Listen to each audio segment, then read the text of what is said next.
tut mir leid. Mul on kahju. Ja sul oli õigus. Minu supp ei olnud tõesti nii hea kui proua Bergmani terriin. Frau Bergmann. Fanny, kas sa ei räägi minuga enam? Hakkasin korra vaatama ja hakkas meeldima ja seal on ju väga palju neid loodusvõtteid ja need on nii ilusad ju. Ja siis nagu köitis ja enam ei saanudki lahti. Uus Kirgede tormi hooaeg toob endaga kaasa veelgi rohkem põnevust sellest seriaali kütkest mitte lahti saada. Kirgede tormi fännide hulk Eestis on üüratu. Väga paljud on sarja vaadanud sellest ajast saati, kui Kirgede torm Eestisse telelinale toodi.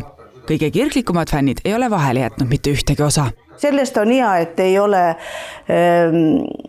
selliseid kurbi momente väga palju. Aga muidugi need, mis on olnud, need on väga kurvad. Siis muidugi nutad kaasa nendega ja kui on rõõmsad, siis jälle rõõmustad nendega koos. Kes selle seriaali sisuga veel tuttav ei ole, siis teeme siinkohal kiire ülevaate. Kirgede torm on saksa päritolu draamasari, mis keskendub nagu seebikad ikka romantilistele suhetele, intriigidele ja emotsionaalsetele konfliktidele.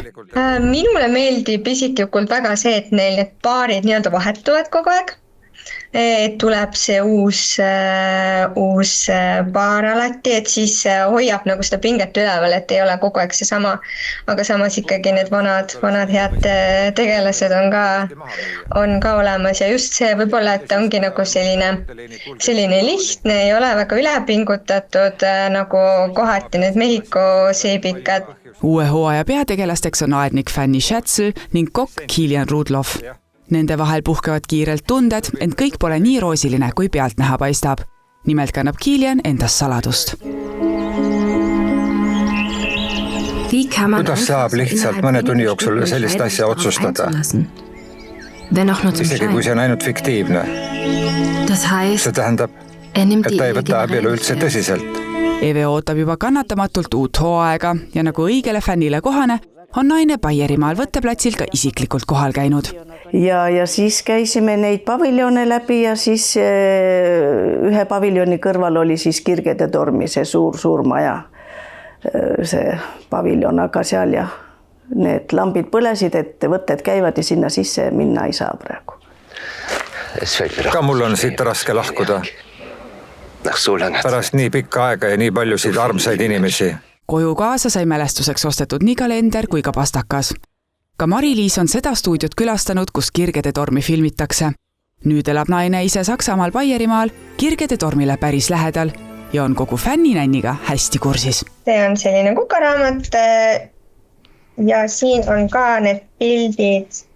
Siin on siis pildid ja tegelikult ka nende paaride järgi on need niimoodi siia jaotatud, et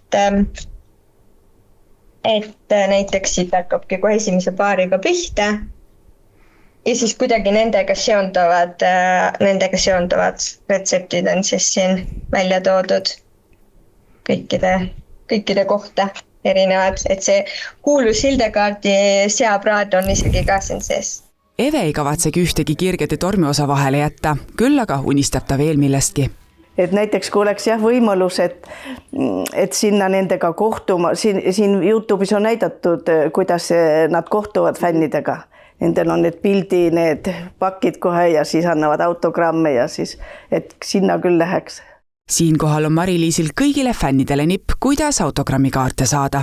Näiteks nende autogrammikaartide tellimine on tegelikult väga lihtne, seal oligi vaja saata ümbrikuga lihtsalt üks ümbrik ja piisavalt postimärke ja siis kirjutasimegi paberile juurde, et sooviks selle autogrammi ja siis nad saadavadki siis niimoodi koju. Kõik Kirgede tormi fännid võivad nüüd rahulikumalt hingata, sest uus hooaeg alustab TV3-s juba teisipäeval 17. veebruaril kell 16.30. Leo, tere Emma, ma igatsesin sind nii väga.